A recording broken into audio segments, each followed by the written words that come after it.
तो वही खबर सामने आ रही है, पीएम मोदी पहुंचेंगे समस्तीपुर, कर्पूरी ठाकुर के गांव जाएंगे पीएम। गांव जाकर कर्पूरी ठाकुर को देंगे श्रद्धांजलि। श्रद्धांजलि के बाद समस्तीपुर में रैली करेंगे पीएम। तो वहीं बिहार में आज रैली की शुरुआत करेंगे पीएम मोदी। तो वहीं आपको बताते चले, पीएम मोदी पहुंचेंगे समस्तीपुर। चाहे खबर सामने आ रही, कर्पूरी ठाकुर के गांव जाएंगे पीएम। साथ ही गांव जाकर कर्पूरी ठाकुर को देंगे श्रद्धांजलि। वही श्रद्धांजलि के बाद समस्तीपुर में रैली में शामिल होंगे। वही आपको बताते चले, रैली भी करेंगे। तो वहीं कर्पूरी ठाकुर, आपको बताते चले, कर्पूरी ठाकुर के गांव जाएंगे पीएम। साथ ही गांव जाकर कर्पूरी ठाकुर को देंगे श्रद्धांजलि। श्रद्धांजलि के बाद समस्तीपुर में रैली भी करेंगे पीएम। वहीं बिहार में आज रैली की शुरुआत करेंगे पीएम मोदी। तो आपको बताते चले, श्रद्धांजलि के बाद समस्तीपुर में रैली भी करेंगे पीएम। वहीं बिहार में आज रैली की शुरुआत करते नजर आएंगे पीएम मोदी। तो वहीं आपको बताते चले, आज बिहार में आज रैली की शुरुआत करेंगे पीएम मोदी। पीएम मोदी पहुंचेंगे समस्तीपुर, जहां बड़ी खबर सामने आ रही है, जहां कर्पूरी ठाकुर के गांव जाएंगे पीएम। वहीं गांव जाकर कर्पूरी ठाकुर को श्रद्धांजलि भी देंगे। श्रद्धांजलि के बाद समस्तीपुर में रैली भी करेंगे पीएम मोदी। तो वहीं आपको बताते चले, बिहार में आज रैली की शुरुआत करेंगे पीएम नरेंद्र मोदी। साथ ही आपको बता दें, कर्पूरी ठाकुर के गांव जा उन्हें श्रद्धांजलि भी अर्पित करेंगे पीएम नरेंद्र मोदी। तो वहीं आपको बताते चले, बिहार में आज रैली की शुरुआत होनी है, जहां प्रधानमंत्री नरेंद्र मोदी आज बिहार के दौरे पर है। वे समस्तीपुर पहुंचकर जननायक कर्पूरी ठाकुर के पैतृक गांव जाएंगे, जहां वे उन्हें श्रद्धांजलि भी अर्पित करेंगे। श्रद्धांजलि कार्यक्रम के बाद प्रधानमंत्री समस्तीपुर के एक विशाल जनसभा को भी संबोधित करेंगे। वहीं समस्तीपुर से पीएम मोदी बिहार में चुनावी रैलियों की शुरुआत करेंगे। वहीं बिहार जा रहे इस रैली में वे राज्य के विकास कार्यों और केंद्र सरकार की योजनाओं को जनता के सामने भी रखते नजर आएंगे। वहीं साथ ही आगामी विधानसभा चुनावों के लिए माहौल भी तैयार करेंगे पीएम नरेंद्र मोदी। वहीं प्रधानमंत्री के दौरे को लेकर प्रशासन ने सुरक्षा के पुख्ता इंतजाम भी किए हैं, जहां कार्यकर्ता ने पीएम के आगमन को लेकर उत्साह का माहौल भी देखा जा रहा है। वहीं बिहार में आज रैली की शुरुआत करते नजर आएंगे पीएम नरेंद्र मोदी। तो वहीं बिहार विधानसभा चुनाव 2025 से पहले प्रधानमंत्री नरेंद्र मोदी समस्तीपुर के कर्पूरी ग्राम पहुंचे, जहां वे समाजवादी नेता और पूर्व मुख्यमंत्री स्वर्गीय कर्पूरी ठाकुर को श्रद्धांजलि देंगे। कर्पूरी ठाकुर को पिछले साल एनडीए सरकार द्वारा भारत रत्न से सम्मानित किया गया था। प्रधानमंत्री ने अपने ट्विटर हैंडल पर लिखा कि वे समस्तीपुर में कर्पूरी ठाकुर को नमन करेंगे। वहीं इसके बाद लगभग 12-15 बजकर अपने परिवार से मुलाकात भी करेंगे। दोपहर 2 बजे बेगूसराय में आयोजित जनसभा में भाई बहनों को आशीर्वाद भी लेंगे। वहीं प्रधानमंत्री मोदी ने कहा कि बिहार के लोगों का उत्साह और जन समर्थन स्पष्ट संकेत दे रहा है कि इस बार विधानसभा चुनाव में बीजेपी एनडीए को बड़ी जीत मिल सकती है। वहीं समस्तीपुर में कर्पूरी ग्राम में के दृश्य भी सामने आए, जहां पीएम मोदी अपने दौरे के दौरान कर्पूरी ठाकुर के जन्म स्थान पर श्रद्धांजलि अर्पित करेंगे। इस मौके पर जनता की बड़ी संख्या में मौजूदगी और जोश, चुनावी माहौल और भी गर्मा गया। तो वही आपको बताते चले, पीएम समस्तीपुर के कर्पूरी ठाकुर ग्राम पहुंचे हैं, जहां कर्पूरी ठाकुर के गांव जाएंगे पीएम। वहीं कर्पूरी ठाकुर को श्रद्धांजलि भी देते नजर आएंगे। श्रद्धांजलि के बाद समस्तीपुर में रैली में भी शामिल होंगे। वहीं बिहार में रैली की शुरुआत होनी है, जहां इस रैली को लेकर खासा उत्साह भी देखा जा रहा है कार्यकर्ताओं के अंदर पीएम के इस दौरे को लेकर। साथ ही आपको बताते चले, इस दौरे को लेकर सभी तैयारियां भी कर ली गई हैं। पीएम समस्तीपुर के कर्पूरी ग्राम पहुंचेंगे, जहां कर्पूरी ठाकुर को श्रद्धांजलि भी देंगे। श्रद्धांजलि के बाद समस्तीपुर में एक रैली का आयोजन होना है, जहां पीएम शामिल भी होंगे। साथ ही आपको बताते चले, रैली को लेकर सुरक्षा व्यवस्था के तमाम इंतजाम किए गए हैं और आपको बताते चले, कार्यकर्ताओं ने सभी कार्य संपन्न कर लिए। साथ ही आपको बताते चले, उनमें उत्साह का माहौल भी देखने को मिल रहा है। तो तो वहीं राजस्थान के जैसलमेर में केंद्रीय रक्षा मंत्री राजनाथ सिंह ने शौर्य वन का उद्घाटन किया। इसके बाद उन्होंने सेना के जवानों के साथ बड़ा खाना कार्यक्रम में रात्रि भोज किया और पाकिस्तान को सख्त चेतावनी भी दी। रक्षा मंत्री जवानों के साथ रात्रि भोज के दौरान कहा कि कुछ ही दिन पहले ऑपरेशन सिंदूर के दौरान पाकिस्तान को कड़ी नसीहत दी गई थी। अब वो कोई भी दुस्साहस करने से पहले 100 बार सोचेगा। उन्होंने कहा कि अगर पाकिस्तान ने दोबारा कोई दुस्साहस किया तो उसे अच्छे से पता होगा कि उसके परिणाम क्या होंगे। वहीं राजनाथ सिंह ने स्पष्ट किया कि ऑपरेशन सिंदूर अभी खत्म नहीं हुआ है, उसे सिर्फ स्थगित किया गया है। इस अवसर पर रक्षा मंत्री ने जवानों के अदम्य साहस और समर्पण की सराहना की और कहा कि देश की सुरक्षा और उनकी भूमिका बेहद अहम है। वहीं आपको बताते चले, रक्षा मंत्री ने जवानों को किया संबोधित, शौर्य वन का उद्घाटन भी किया। साथ ही रक्षा मंत्री ने उद्घाटन कर जवानों के साथ रात्रि भोज में शामिल भी हुए। वहीं ऑपरेशन सिंदूर को लेकर भी बोलते नजर आए और साथ ही पाकिस्तान को चेतावनी देते भी नजर आए और साथ ही उन्होंने ये भी आपको बता दें, कहा कि अभी ऑपरेशन सिंदूर खत्म नहीं हुआ है, उसे स्थगित किया गया है। तो वहीं रक्षा मंत्री ने जवानों के साथ किया रात्रि भोज, को बताते चले उन्हें संबोधित करते भी नजर आए।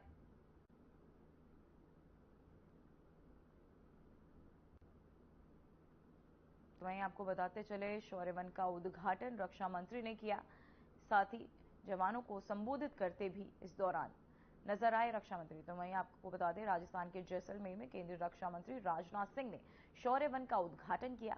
इसके बाद उन्होंने सेना के जवानों के साथ बड़ा खाना कार्यक्रम में रात्रि भोज किया और पाकिस्तान को सख्त चेतावनी भी अपने संबोधन में देते हुए नजर आए। वहीं रक्षा मंत्री जवानों के साथ रात्रि भोज के दौरान कहा कि कुछ ही दिन पहले ऑपरेशन सिंदूर के दौरान पाकिस्तान को कड़ी नसीहत दी गई थी। अब वो कोई भी दुस्साहस करने से पहले 100 बार सोचेगा।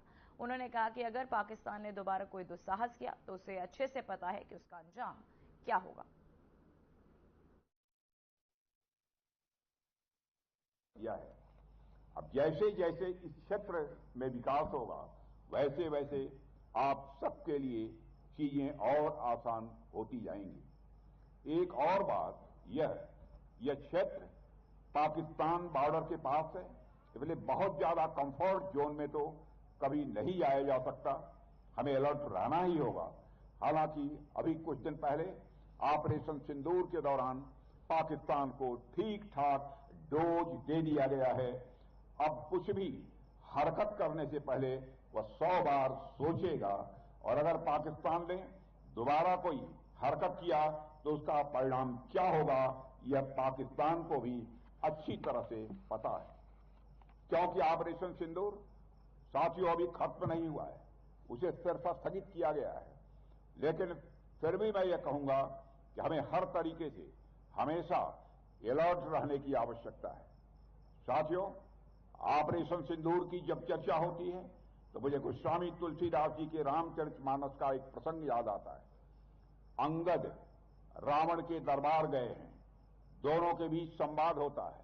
अंगद रावण को भावी युद्ध के बारे में आगाह करते हैं, चेताते हैं, वार्निंग देते हैं। अभिमानी रावण कहता है, युद्ध आदि की चिंता मैं नहीं करता हूं, तुम्हारी सेना में सब बानर भालू हैं, लड़ने वाला है कौन, तुम्हारे यहां योद्धा है कौन?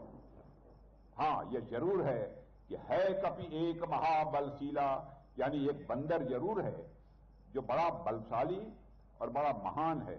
उसने कुछ दिन पहले लंका जला दी थी, बाकी और कौन है तुम्हारे यहां जो हमें चुनौती दे सके? इस बात पर अंगद को हंसी आ जाती है। अंगद कहते हैं, ऐ मूर्ख रावण, जो अति सुभग सराहे हूं रावण, जो सो सुग्रीव केर लघुधामन, चलई बहुत सो वीर न होई, पठवा खबरी लेन हम सोई। यानी हे रावण, जिसको तुम बहुत वीर और बलशाली कह रहे हो, वे तो कोई वीर नहीं हैं, वह तो बस इधर उधर कूद फांक करते रहते हैं। उसे तो हमने बस खबर लेने के लिए भेजा था और वो लंका का काम तमाम कर गया। तो सोचो, जिस दिन असली योद्धा लोग आएंगे उस दिन तुम्हारी गति क्या होगी। साथियों, ऑपरेशन सिंदूर में भी मैं समझता हूं कि हमारे पायलट्स ने तो बस हाल चाल ही लेना चाहा था और थोड़ी ही देर में उन्होंने पाकिस्तान की यह गति कर दी। तो वहीं कुरनूल जिले के चिन्ना टेकुर गांव के पास सुबह 3 बजे से 3:10 बजे के बीच एक बस हादसे का शिकार हो गई। कुरनूल जिला कलेक्टर ने बताया कि बस एक बाइक से टकरा गई, जिससे ईंधन रिसाव हुआ और आग लग गई। इस भयावह दुर्घटना में बस में सवार यात्रियों की जान माल की भारी क्षति हुई है। वहीं 41 यात्रियों में से 21 को बचाया गया, जबकि 20 अन्य में से 11 की पहचान हो चुकी है और बाकी की पहचान के प्रयास जारी है। वहीं घटना के तुरंत बाद दमकल और पुलिस की टीम मौके पर पहुंची और राहत एवं बचाव कार्य शुरू किया गया। तो वहीं घायल यात्रियों को स्थानीय अस्पताल में भर्ती कराया गया है और उनकी स्थिति स्थिर बताई जा रही है। इस दुखद हादसे पर राष्ट्रपति द्रौपदी मुर्मू ने शोक व्यक्त करते हुए कहा कि ये घटना अत्यंत दुर्भाग्यपूर्ण है। उन्होंने शोक संतप्त परिवारों के प्रति अपनी संवेदना व्यक्त की और घायलों के शीघ्र स्वास्थ्य लाभ की कामना की है।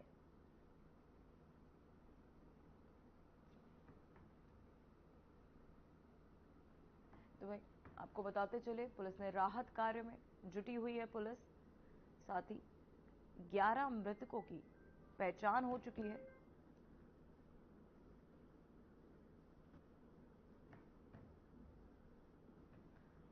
तो वही आपको बताते चले, राष्ट्रपति ने जताया गहरा शोक।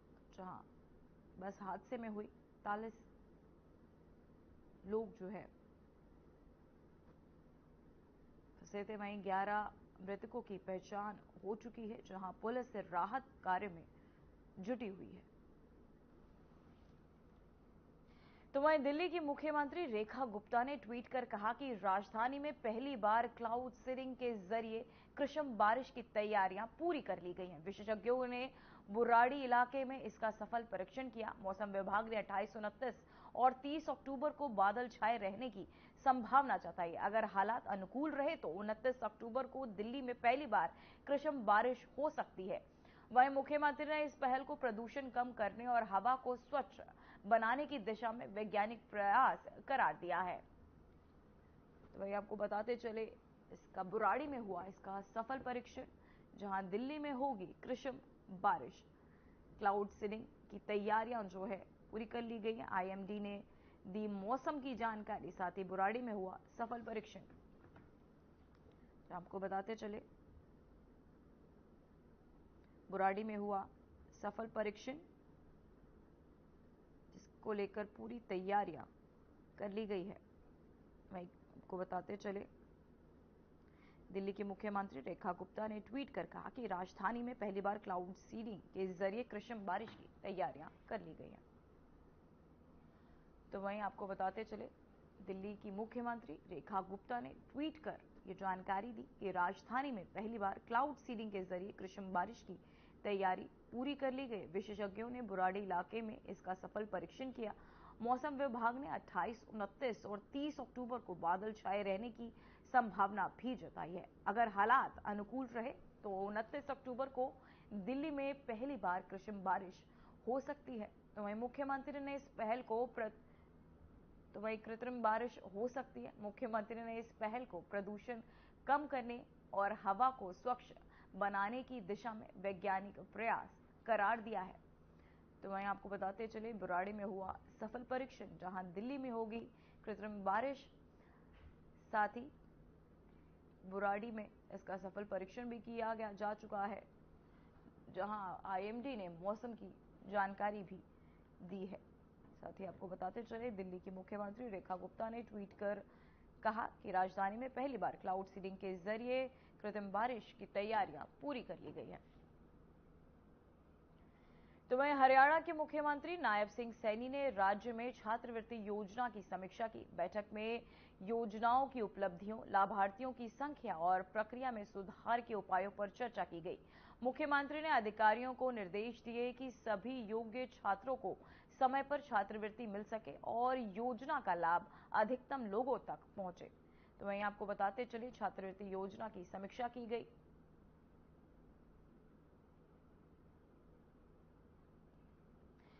तो वहीं आपको बताते चले, भोपाल में भाई दूज के मौके पर आयोजित राज्य स्तरीय कार्यक्रम में मुख्यमंत्री मोहन यादव ने महिलाओं और लाडली बहनों को बधाई दी। उन्होंने कहा कि प्रदेश में लाडली बहना योजना समाज के हर वर्ग की महिलाओं के जीवन में सकारात्मक बदलाव ला रही है। भाई दूज के अवसर पर भोपाल में आयोजित कार्यक्रम में मुख्यमंत्री मोहन यादव ने महिलाओं को संबोधित करते हुए कहा कि इस कार्यक्रम की गूंज पूरे प्रदेश में सुनाई दे रही है। सीएम ने सभी महिलाओं को और विशेष रूप से 1 करोड़ 24 लाख लाडली बहनों को शुभकामनाएं दी। प्रदेश के अंदर लगभग प्रदेश की 4 करोड़ बहनों को मैं बधाई देना चाह रहा हूं, जिसमें 1 करोड़ 26 लाख लाडली बहनाएं जिनको सीधे सीधे आज के बाद से राशि जब मिलेगी तो 250 रुपये उनके यहाँ प्लस होकर आएंगे और 1500 रुपया उनकी राशि चालू हो जाएगी। मैं बहनों को भाई दूज पर ये बहन का भाई का रिश्ता बनाए रखने के लिए न्योछावर भी है, बहन के हाथ में ये सगुन की राशि है। आज इस कार्यक्रम में माननीय मंत्री निर्मला भूरिया जी, माननीय मंत्री कृष्णा गौड़ जी, माननीय मंत्री राकेश शुक्ला जी, माननीय विधायक पूर्व प्रोटेम स्पीकर रामेश्वर शर्मा जी, विधायक माननीय भगवान दास सबनानी जी, माननीय विधायक विष्णु खत्री जी, इस अवसर पर रविंद्र यती जी, जिला नगर निगम की हमारी भोपाल की महापौर मालती राय जी, सभापति किशन सूर्यवंशी जी, सारे मित्रों के साथ हमने इस पूरे आयोजन में भाग लेकर के बहनों के साथ हमारी पार्टी का भी जो रिश्ता बना और सरकार के माध्यम से बहनों की जिंदगी बदल रही है। आज कई बहनों ने अपने खुद के उद्गार में बताया, कोई पापड़ बनाने की मशीन लेके आए, कोई रेडीमेड गारमेंट्स की दृष्टि से अपना अलग अलग काम प्रारंभ कर रहे हैं। कई सारे लोग बहनों ने अपनी राशियों से बैंक के माध्यम से एक साख बनाते हुए अपने पूरे परिवार की जिंदगी बदली।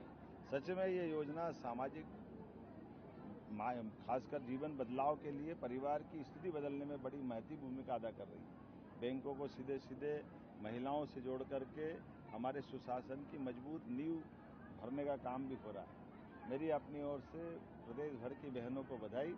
माननीय प्रधानमंत्री के आशीर्वाद से कई राज्यों में अलग अलग नामों से ये योजना चल रही है, जिसके आधार पर बहनों की जिंदगी बेहतर से बेहतर होती जा रही।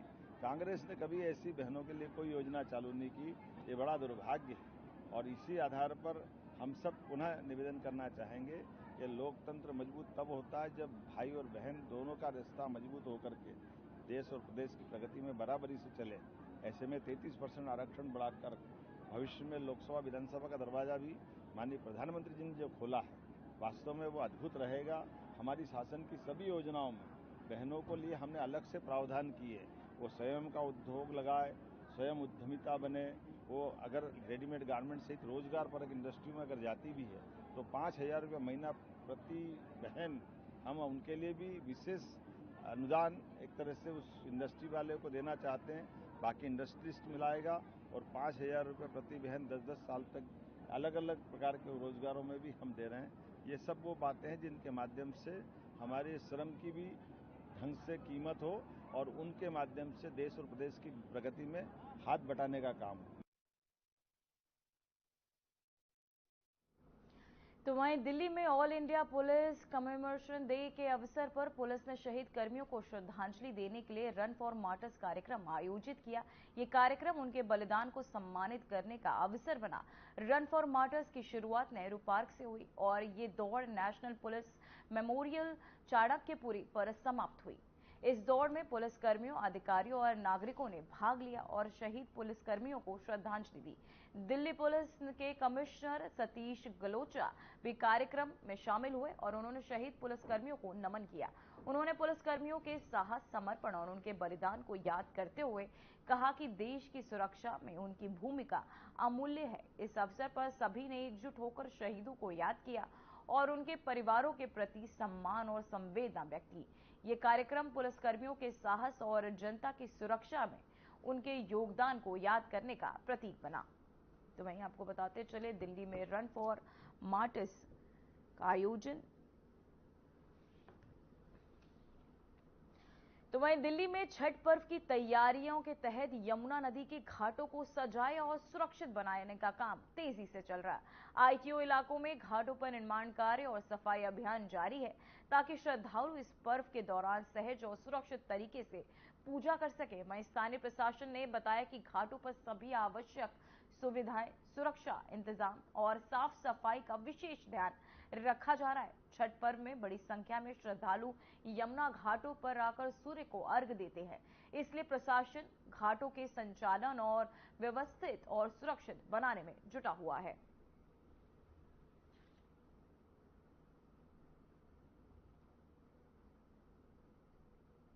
तो वहीं दिल्ली में वायु प्रदूषण का स्तर लगातार बढ़ रहा है। केंद्रीय प्रदूषण नियंत्रण बोर्ड की ताजा रिपोर्ट के अनुसार शहर के कई इलाकों में वायु गुणवत्ता गंभीर और खराब श्रेणी में दर्ज की गई है। सीपीसीबी के अनुसार आज सुबह आनंद विहार और अक्षरधाम क्षेत्र में वायु गुणवत्ता सूचकांक 403 दर्ज किया गया, जो गंभीर श्रेणी में आता है। वहीं इंडिया गेट और आसपास के इलाकों में AQI 254 दर्ज हुआ, जहां आपको बताते चले जो खराब श्रेणी में है। दिल्ली के एम्स और आसपास के क्षेत्र में वायु गुणवत्ता 295 दर्ज की गई, जो भी खराब श्रेणी में आती है। विशेषज्ञों के अनुसार इस समय आपको बता दें कि शहर में वायु प्रदूषण का स्तर स्वास्थ्य के लिए गंभीर खतरा पैदा कर सकता है, खासकर बच्चों, बुजुर्गों और श्वसन रोगों के और पीड़ित लोगों के लिए। आपको बताते चले दिल्ली के इलाकों में AQI का स्तर गिरता हुआ।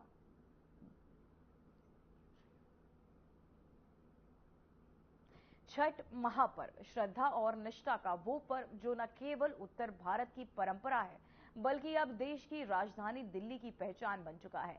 इस बार 2025 में छठ पूजा 27 और 28 अक्टूबर को मनाई जाएगी और इसकी शुरुआत 25 अक्टूबर से नहाय खाए के साथ हो रही है। दिल्ली सरकार इस बार छठ को एक नई भव्यता और सांस्कृतिक गरिमा के साथ मना रही है। वहीं मुख्यमंत्री रेखा गुप्ता के नेतृत्व में प्रशासन ने कमर कस ली है। यमुना के 17 घाटों से लेकर कॉलोनियों के 1000 से ज्यादा स्थलों तक तैयारियां जोरों पर है।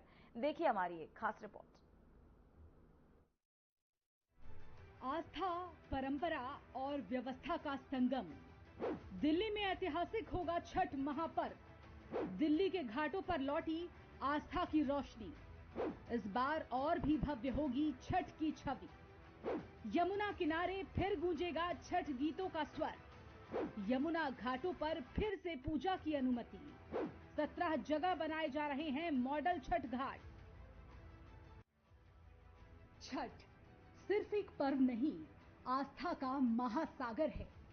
सूरज देवता की उपासना, प्रकृति से जुड़ाव और समाज की सामूहिक भागीदारी का प्रतीक ये पर्व अब दिल्ली में भी पूरे जोश के साथ मनाया जाता है। इस बार 2025 में छठ पर्व 25 अक्टूबर से शुरू हो रहा है और 27-28 अक्टूबर को मुख्य अर्घ्य की पूजा की जाएगी। दिल्ली सरकार ने इस बार छठ को भव्य रूप देने के लिए कमर कस ली है। मुख्यमंत्री रेखा गुप्ता के नेतृत्व में दिल्ली सरकार न केवल व्यवस्था में जुटी है, बल्कि उस आस्था को भी समझ रही है जो इस पर्व की पवित्र आत्मा है। 25 अक्टूबर शनिवार से नहाय खाए के साथ 4 दिवसीय अनुष्ठान के साथ कार्तिक मास का छठ पर्व 2025 शुरू हो रहा है, जिसको लेकर मुख्यमंत्री रेखा गुप्ता ने प्रेमबाड़ी पुल से लेकर मुनक तक चल रही तैयारियों का जायजा लिया और अधिकारियों को ये निर्देश दिए कि किसी भी श्रद्धालु को कोई असुविधा न हो। उन्होंने कहा कि दिल्ली के हर जिले में कम से कम एक मॉडल छठ घाट बनाया जाएगा। सरकार का पूरा प्रयास है कि स्वच्छ जल में हमारे श्रद्धालु खड़े होकर के अर्घ देंगे और पूरी तरीके से इस सारे के सारे आयोजन को निर्विघ्न संपन्न करने के लिए सरकार काम कर रही है। आज से एक विशेष स्वच्छता अभियान जिसमें हमारे सभी जनप्रतिनिधि, MP, MLA, काउंसलर, सभी जनप्रतिनिधि अपने क्षेत्र में जहां छठ पूजा होने वाली हो उन सभी घाटों पे जा करके विशेष स्वच्छता अभियान चलाएंगे। तो हमारे सभी लोग इसमें लगे हैं ताकि एक बहुत ही सुंदर और बेहतर एनवायरनमेंट वहां हो। कभी दिल्ली में छठ मनाने की जगह तलाशनी पड़ती थी, आज ये पर्व राजधानी की पहचान बन चुका है। दिल्ली के पार्क हों या फिर कॉलोनियां, मेट्रो स्टेशनों के किनारे बने छोटे तालाब हों या फिर विशाल यमुना घाट, छठ अब हर जगह है। इस बार दिल्ली की सरकार ने इस पर्व को और भी भव्य और भी ज्यादा व्यवस्थित और सुरक्षित बनाने की ठान ली है। दिल्ली सरकार की ये पहल न सिर्फ सांस्कृतिक पहचान को संजोने का काम कर रही है, बल्कि प्रवासी समुदाय के सम्मान को भी दर्शाती है। फिलहाल खबरों और रिपोर्ट्स में इतना ही। मुझे दीजिए इजाजत। नमस्कार।